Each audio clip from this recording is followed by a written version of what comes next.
Is the Brother A150 a good machine or not?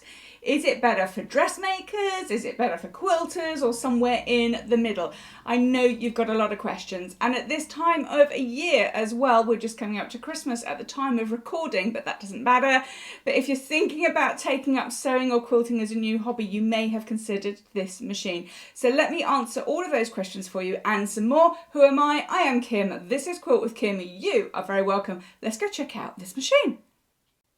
Before I dive in, let me start by saying this is not a tutorial video. So if you're looking to find out how to use the A150, this is not the video for you. So you can click away now. I don't want you to waste your time, and I will see you in a future video. However, if you're trying to make a decision about whether to buy this or whether to add it to a present list for yourself, and why not indeed, then this is definitely the video for you, where I'll be looking at all the great features and benefits it has, but also the things that I don't think are great for you. So hang about to the end, because I'll put those on the end where I don't think this is a good purchase. So this is a very honest review. Now, this machine that I'm using here is the one I use for my demonstrations when I am showing you stuff online, because it fits under my cameras really well. So that might give you a bit of a clue, but there are some things that it's not so good at. However, let's start off by looking at what it has got. So we've got an LCD display here,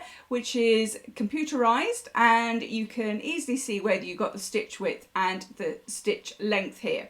And these can be very easily changed by just pressing the buttons, whether you want to go up or down. So when you switch it on, it will come up onto its default settings, and then you can adjust those depending on what you are stitching. So you can see here, if I just move down the display just a little bit here, we can see this just to prove that I'm looking at the A150. You can see here that we've got a little keypad, and it will automatically go into the utility stitches here. So we've got the standard utility stitches on the main panel, but if we press this button here, we can also get into our different stitches. Now, what do these mean? When you get your machine, you will have one of these cards coming with you. And you can see on here that if I press this button, it marries up to this button there.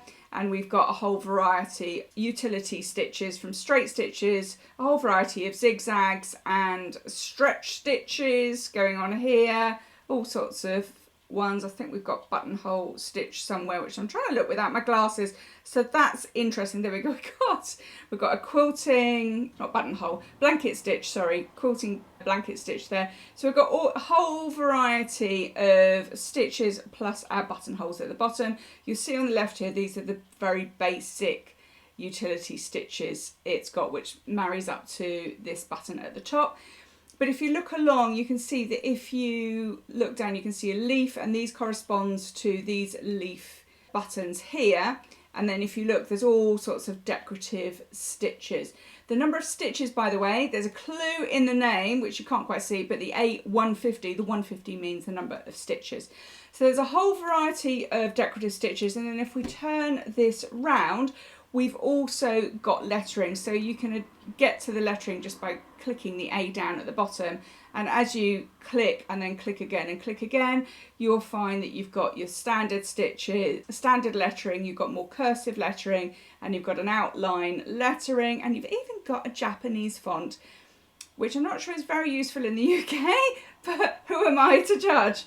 So we've got an awful lot of letters here. So if you want to put a label on where you want to write out a label or stitch out a label, you can put that onto the machine, type out "made with love" by your name, and then you can stitch that onto your quilt at the end. So there's a nice variety of decorative and your lettering stitches, which I think is a really lovely thing to be having on a machine. It really gives a bit of versatility.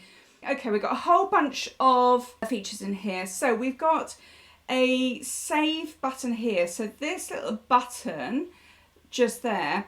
Now, if you adjust these, because you always have it in the same position when you switch on, you can adjust it. So let me just say I I'm always going to have it on 5.5 because that is my 1/4 inch position, and I always want it on 3, or I always want it on, let's say, 1.8 for my piecing stitches.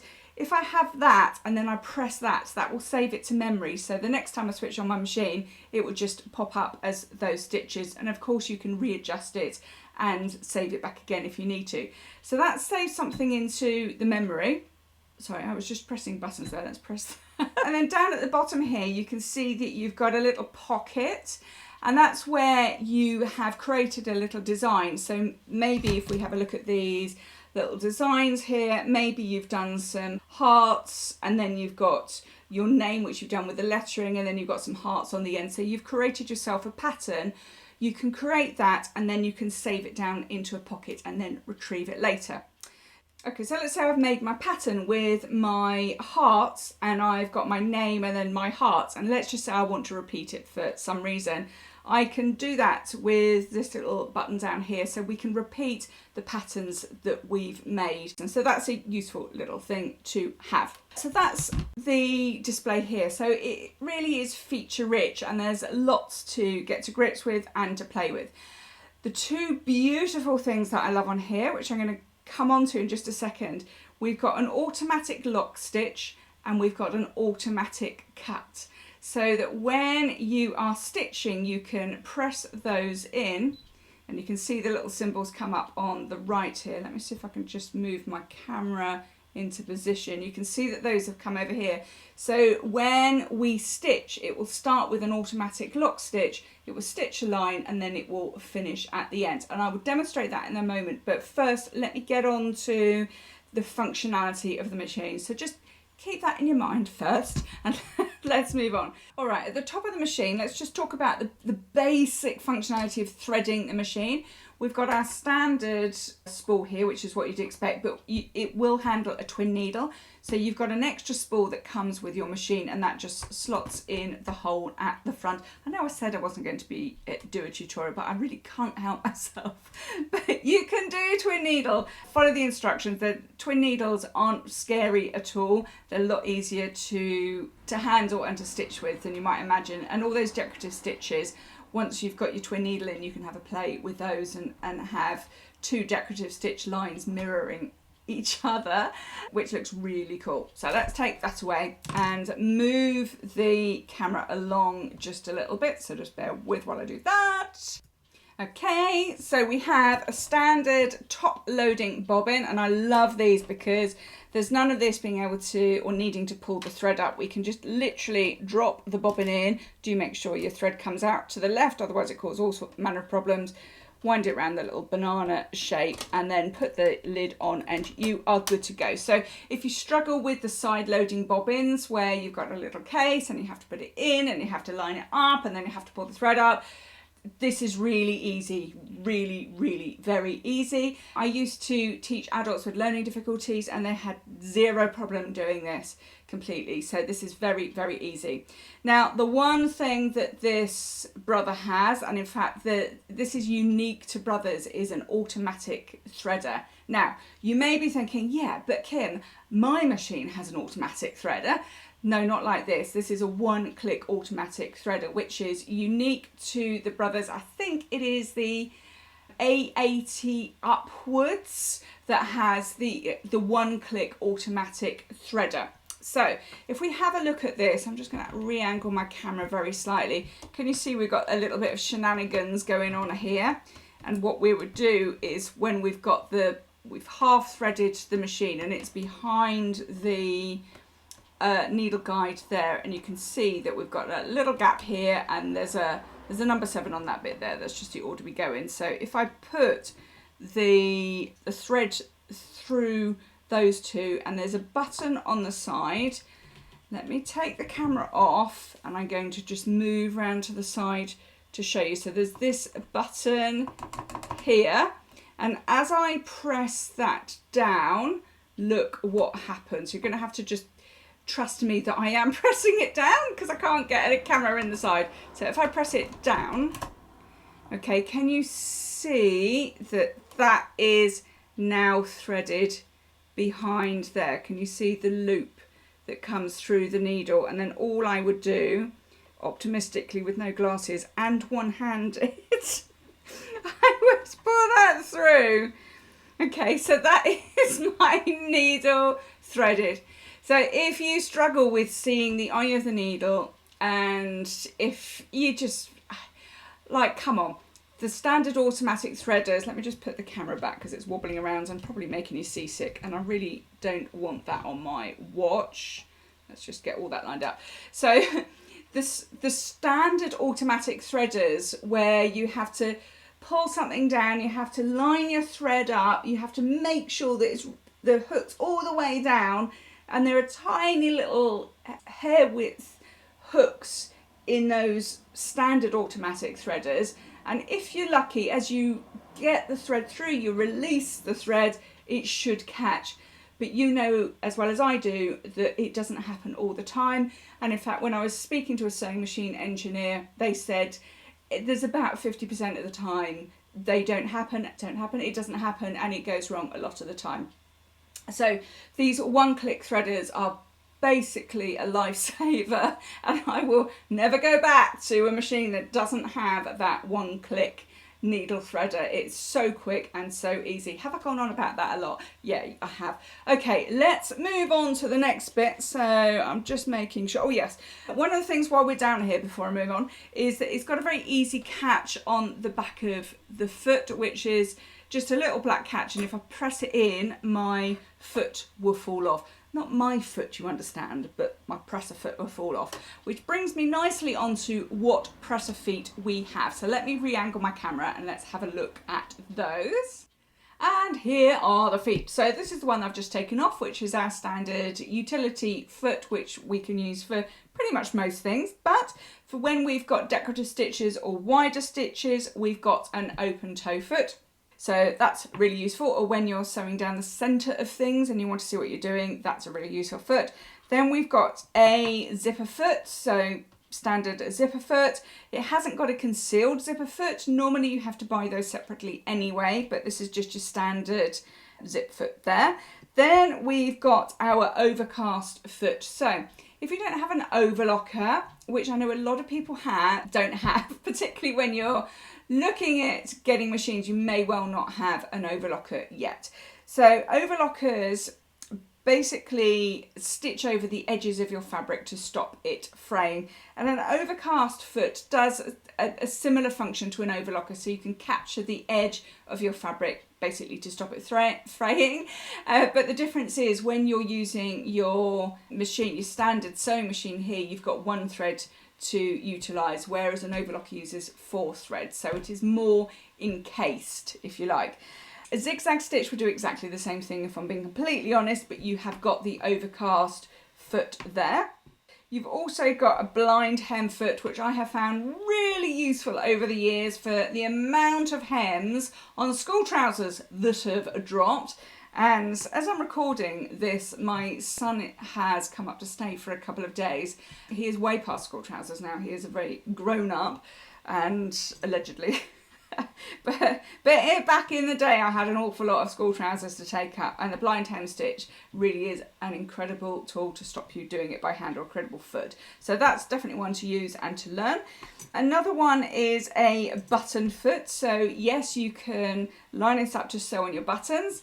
Okay, honesty level number 2, I don't use these. They come with a machine. Have I ever used it? No. Why? Because I am too much of a wuss. I am too scared of doing that. I know how to use them.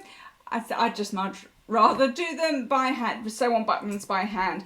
But if you can't see properly and you don't like sewing on buttons by hand and you want to use the button foot, learn how to use that. The instruction manual has all the instructions how to use all of these feet in it. And go for it, I say, and then you have my permission to leave a comment down below and say, Kim's, just stop being stupid and please get on and use the buttonhole foot. Okay, sorry, the button foot. That's the button foot. However, the buttonhole foot I do use an awful lot. I love these. Now, on some machines, some of the older machines and some of the entry-level machines, there is a 4-step process for using a buttonhole foot. So you might have a foot that looks exactly the same as this. Sorry, it was the wrong way around. So you might have a foot that looks pretty much the same as this. However, you have to keep moving a switch round on your machine and do it in 4 stages. This is a one-step buttonhole foot. So follow the instructions in the manual, click it on and say follow the instructions. You choose which buttonhole you want. So if I have a look at the patterns here, let's just say we want number, I can't read this with my glasses, let's just say we want that one, which I think is 61, there we go. I had to use the camera to see that. We'd literally just put in, we'd press that button there, we'd press number 61, we'd follow the instructions and just start stitching, and it'll do your buttonhole for you, which is amazing. Yes, you have to do the slit at the end, and also don't forget to put the pin in when you are doing the slit at the end. What am I talking about? I'll do a video tutorial on how to use these. But for now, it's got basic utility stitches. What it doesn't have is a walking foot. It doesn't have a free motion foot. More about that in a minute. You would have to buy those separately, or you buy the Brother Quilting kit for this machine and you will get those in that. It doesn't have the concealed zipper foot, so you'd have to buy that separately, and any speciality feet that you might want, like a Teflon foot, for example, depending on what you are stitching. But I think, you know, you've got a good range of feet here, which would do you for most things. Probably I would buy a walking foot as an additional foot, even if you're not a quilter, because they're really useful feet to have. And I've got a video which I'll pop up at the end and in the description below about walking foot and why you need one of those. So that's the feet. So let's switch the camera back and have a look at how this works. And you remember I said to you about that automatic lock stitch and automatic cutter. You're gonna love this, so don't go anywhere. And let me just switch cameras. Okay, remember over here where we pressed these buttons here to get an automatic lock stitch and automatic cutter. Well, this is how this works in action. So let me put my camera back. So I've got my needle threaded up, so that was that one click threading. I haven't done anything else with it. I've put some fabric underneath and I've just lowered my presser foot and I've put the needle in the central position so that you can see. So first up, if we look up here, we've got a very easy needle up, needle down function. So if I press that, look, I don't know if you can see this. Can you see my needle came down there? Okay. So let's try and zoom in so it's a bit wibbly wobbly with all the wires at the back, because there is no magic to videos. Basically, there's lots of wires attached to various things and I have to sew standing up. So there you go. Right, so we've got our needle down. Now watch what happens. So we're on our automatic, sorry, I've got my presser, my foot pedals all caught up underneath here. So I'm all ready to go. Now watch what happens. If I'm at the beginning of a seam, as I start to stitch, it'll go forwards and then it will go back. Can you see that? And it's done a lock stitch at the beginning of the seam. Okay, so that's automated that lock stitch. I haven't done anything else. I've literally just got my foot down on the foot pedal. So I've come down here, I've sewn my seam, I'm all very happy about it. And then what I do, so I've taken my foot off the pedal. You are just going to have to take my word for that. In fact, look, I'm going to angle down. So there's my slippers and there's my foot pedal. This is as you've never seen it before. Right, then what I'm going to do is press the lock stitch, the reverse button here, and as I press it, watch what happens. So my feet aren't anywhere. I'm not touching anything else on the machine. That is the sound of beauty, my friends. That's it. Why am I sounding a bit weird? So that's done an automatic lock stitch and it has cut it. So if I lift up the presser foot, you will see that it has cut and we've got a very beautiful little lock stitch there. I tell you, this is an absolute thing of wonder and beauty. So how many more superlatives can I get? Should I just do that again with a little bit of a close-up so that you can see? Okay, let's get the camera angled. Right, I'm going to press my needle down function. I'm putting my foot on the foot pedal. No hands. I'm not pressing any other buttons. Okay. So it's done its lock stitch. I am just going to guide this fabric. And then it's coming forward. I've finished my seam. I press that little reverse button. I've taken my foot off the foot pedal. I'm back here. And it's done our lock stitch and automatic cutter. That's an amazing thing to be. Now what I will say is, if you suddenly decide you want it and the presser foot's down, it won't work. You need to lift up your presser foot, press your automated, I can't say that word today, lock stitch and cutter, and so the little symbols come up, and then put the presser foot down, and then it will do it for you. So if you didn't want it automated, you can absolutely do that as well. So I'm going to just turn those off over on the side. So I'm just going to show you on the camera that I have turned those off. Oops. Sorry, there we go. I've turned those off there. So we haven't got them on. Let's put my camera back. And then this time what I can do is I can obviously put my needle down. If I want to lock stitch, I can press this button, but now I'm in control of the reversing. And if I want to cut, I can do that at the end. So let me put my presser foot down. I'm going to put my needle down. You can tell I'm not a cameraman, can't you? Or camera woman, sorry. I have to be very PC these days. I'm not a camera operator, which is why it's all a bit jiggy, but I've put my needle down. And I'm going to sew a few stitches. Okay, now I've decided I want to lock stitch. Now I can press this, and I would hold it in. If I just pressed it once, if I can get both in, it would just do one stitch back. But if I want a few stitches back, I would have to hold it in. Okay, finish that. So there's no bar to push down on the right hand side of your machine, which a lot of machines do have, but we've got the button here, which is quite common for your good standard mid-range machines. So if I'm going to stitch along a little bit, so I've finished my seam, I'm very happy with life, and now I can cut my thread. Now I didn't do a lock stitch, but I could have done. So you've got your automatic cutter there, that you press the button, but if you want it programmed, you press the little buttons over on the side on the LCD display. Those things are just, they're so brilliant on the functions. It's a massive benefit on this machine, and you can, in fact, the brothers from definitely the A150, this machine upwards, will all have that automated lock stitch and cutter. I think the A80 won't have that automated lock stitch, but it will have the cutter on the panel here that you can just press the button. So whilst we're just having a look at stitching, you have a speed here. So you've got a little slidey speed thing that you can go from very slow to medium to fast and do whatever it is that you need to do.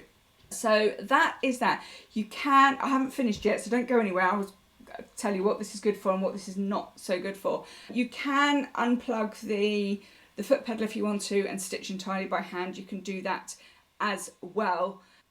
What is the A150 really good for then? So I would definitely recommend it for dressmakers. It's a brilliant machine. It will do all your dressmaking. The only thing that you'd need to buy probably is your concealed zip foot for your dresses, skirts and so on. But other than that, you've got full functionality for dressmaking. It's also really good for just general sewing, household sewing, cushions, curtains, all that kind of thing. Really good, solid machine for that. If you are a beginner sewing, I think this is a great machine for you. It's not so scary that you're going to be put off. It's got a good amount of features. It's got a good amount of stitches. So you won't get frustrated, and you can grow into the machine really well over 2 or 3 years, and it really depends which direction you decide to go with your sewing. Now, I recommend all my students that when they're looking for a new machine, you buy for the sewer that you want to become. over the next 4 to 5 years. Machines do change a lot in functionality and they update them. So look ahead, where do you think you want to take your sewing? And if you're not sure, this is probably a good machine if you can afford to invest in this machine. It's a mid-range machine, but it is the lower end of the mid-range, and I definitely recommend this one to get going with no problem at all, and it gives you the versatility to go off in all manner of directions with it. So that's good. Now let's talk about quilting, because this is where I think we might come into a few sticky issues. If you are just piecing and you don't ever want to do the quilting, then go for it. This is a great machine for you. You can drop your stitch length right down to 1.8 with no problem at all, or smaller if you want. It will handle applique and all the things. So for piecing, perfect, no problem. So if you're just starting at quilting and you're looking for a machine to learn on, then go for it on this machine. If you're only ever going to make sampler quilts, that's where we have the blocks. We make blocks of about 18 inches. It can be smaller, could be a bit bigger, but you make blocks of a certain size and then you sew them all together. We put sashing strips in the middle. Then this will handle that okay. However, through here we do not have a big throat space. This is about 5.5 inches in that gap there. So if you've got a big quilt, it just isn't going to handle it through this gap. You are going to struggle with trying to squeeze your quilt through. Maybe, just maybe, I haven't tried, but you might just about get a lap quilt through there. If it is a small lap quilt, you might just about handle a table runner through there as well, depending on the size. But you really need the space here for bigger quilts. You're not going to be able to handle just your bigger quilt. I would only go up to a lap quilt. It's probably my biggest, and that has to be a small lap quilt. Anything over, and as I said, you won't be able to get it through there. When you are quilting, you need to be able to maneuver your quilt around. So you need space here, and you need the maneuverability. I cannot say that. And this hasn't got it. So it will handle blocks for you very easily. You will be able to put sashing pieces in between blocks very easily. That is fine. So if you're doing it in blocks, you're attaching them, that is okay. But when you come to the quilting part, size really doesn't matter. Small things, you could handle it. Bigger things, it will just really struggle. Now the other thing with free motion quilting, as I said, it doesn't come with a free motion foot. The bigger machines tend to have them included. It just depends on the machine, and I think that's probably a good reason, because it will do free motion quilting. You can drop your feed dogs, you can attach a free motion or darning foot to it, so it will do it. However, what I would say is that the speed, even on the highest speed, it's not fast enough for free motion. Now when we're doing free motion, we want a balance between the speed that we're going and how we're moving our quilt underneath it, or whatever it is we're trying to free motion. And it's quite difficult to get that balance right without getting loops on the back. And you end up with bigger stitches because the machine's going slower than you might want with free motion quilting. So I have got some videos on this channel where I've been teaching free motion quilting, and I've actually taught it on this machine. And if you have a look at those videos, and I'll link them down below, you can go and have a look. You can see that they actually make quite big stitches. You can get going with it, but I wouldn't want a free motion, a big area with this machine. So I don't think it's going to be great for free motion quilting. Even though it does it, it's probably not the best machine for it. But if you're a quilter that you've well practiced and you're looking to get into free motion at the next stage, then you really need the bigger machines upwards. So that's where you look at the F420 and go up the range from there, and they're fast enough, the stitches per minute are fast enough to handle your free motion quilting. So I hope that has helped. Please don't forget to like, subscribe and hit the notification bell, and I will love you and leave you for now and look forward to seeing you next time. Bye for now.